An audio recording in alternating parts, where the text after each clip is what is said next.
First of all, Eid prayer is prayed twice a year.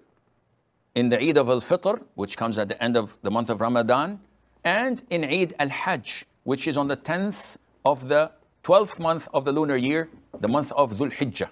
And the format of this prayer is the same. Is it mandatory?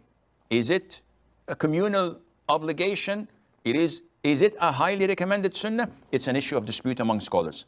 The most authentic opinion is that it is mandatory upon men and it is highly recommended for women. The format is that the Muslims go to an open ground known as al-musalla. It's an open plaza, open piece of land. Usually it's outside the skirts of the city or the town. And this is what the Prophet used to do, alayhi salatu wasalam. Therefore, praying it in masjids is not the right thing to do. So many Muslims all over the world pray it inside the masjid. But this is not the sunnah of the Prophet alayhi salatu wasalam. We know that praying in the Masjid of Medina is equivalent to 1,000 prayers. Yet the Prophet ﷺ did never pray the Eid in his masjid. He used to take the congregation to al-Musalla and they would pray in the open area, under the open sky. And the way to do this is to offer 2 rak'ahs, like normal rak'ahs. But the only difference is that in the first rak'ah, he offers 7 takbirs. And in the second rak'ah, he offers 5 takbirs.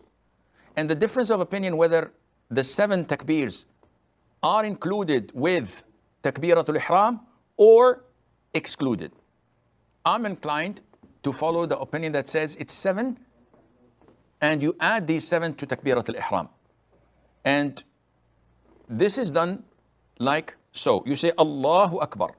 You read Dua ul-Istiftah, which is sana, as they call it in Urdu. And then you make 7 takbirs. Allahu Akbar, Allahu Akbar. And the most authentic opinion that you raise your hands with every takbir.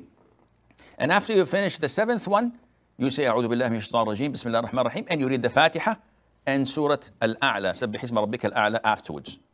This is one of the surahs prescribed. And then you make your ruku', your 2 sujood, and you stand up saying Allahu Akbar.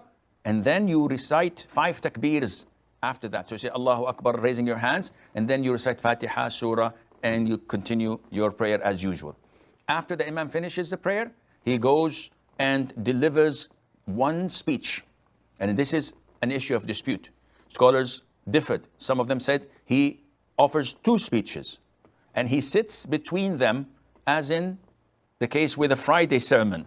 But this is not authentic, because all those who reported it stated that the Prophet gave 1 speech, alayhi salatu wasalam. And beside, when he gave the khutbah, the sermon, the scholars, the companions did not take his pulpit with him.